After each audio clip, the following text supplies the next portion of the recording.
ರಾಜಕೀಯದಲ್ಲಿ ದಿಢೀರ್ ಬೆಳವಣಿಗೆಯಾಗಿದೆ. ಸೆಪ್ಟೆಂಬರ್ ಕ್ರಾಂತಿ ಎನ್ನಲಾಗ್ತಾ ಇದ್ದಂತಹ ಕಾಂಗ್ರೆಸ್ ಪಕ್ಷದಲ್ಲಿ ಆಗಸ್ಟ್ ನಲ್ಲೇ ಫಸ್ಟ್ ವಿಕೆಟ್ ಔಟ್ ಆಗಿದೆ ಎನ್ನಲಾಗಿದೆ. ಸಚಿವ ಸ್ಥಾನಕ್ಕೆ ಕೆಎನ್ ರಾಜಣ್ಣ ಅವರು ಸಿಎಂ ಸಿದ್ದರಾಮಯ್ಯಗೆ ರಾಜೀನಾಮೆ ಪತ್ರವನ್ನ ಸಲ್ಲಿಸಿದ್ದಾರೆ ಎನ್ನಲಾಗಿದೆ. ರಾಜೀನಾಮೆ ವಿಚಾರದಲ್ಲಿ ಒಳಗಿನ ಲೆಕ್ಕಾಚಾರಗಳು ಬೇರೆಯದ್ದೇ ಇರುತ್ತೆ. ರಾಜಣ್ಣ ಅವರ ಹೇಳಿಕೆಗಳು ಯಾವಾಗಲೂ ಸಿಎಂ ಸುತ್ತಮುತ್ತಾನೆ ಇರ್ತಿತ್ತು. ಸಿದ್ದರಾಮಯ್ಯಗೆ ಬೆಂಬಲ ಕೊಡುವ ಶಕ್ತಿ ತುಂಬುವ ಕೆಲಸ ಮಾಡ್ತಾ ಇದೆ. ಸಿಎಂ ಆಪ್ತ ವಲಯದಲ್ಲಿ ನಡೆಯುವಂತಹ ವಿಚಾರಗಳ ಬಗ್ಗೆ ಮಾತನಾಡ್ತಾ ಇದ್ರು. ಅವರ ಮಾತುಗಳು ನೇರವಾಗಿ ಇರ್ತಿದ್ವು.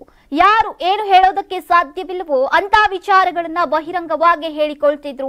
ಬನ ಬಡದಾಟ ಅಂದ್ರೆ ಬಡ ಕಚ್ಚಾಟದ ಸಂದರ್ಭದಲ್ಲೇ ಯಾರಾದ್ರೂ ಒಬ್ಬರ ಕೈ ಮೇಲಾಗತ್ತೆ. ಅವೆಲ್ಲವೂ ಸನ್ನಿವೇಶಗಳ ಮೇಲೆ ನಿರ್ಧಾರವಾಗಿರುತ್ತೆ.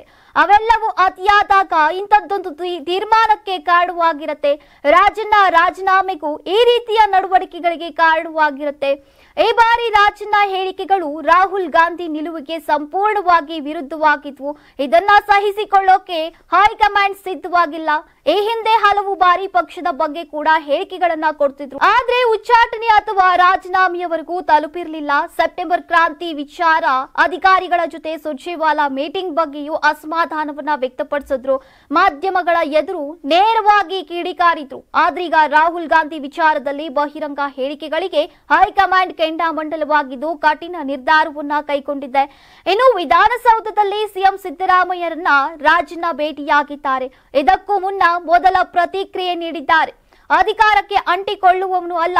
ಯಾವುದೇ ಪರಿಸ್ಥಿತಿ ಬಂದರೂ ಕೂಡ ಅದಕ್ಕೆ ತಕ್ಕಂತೆ ನಿರ್ಧಾರವನ್ನ ತೆಗೆದುಕೊಳ್ತೇನೆ.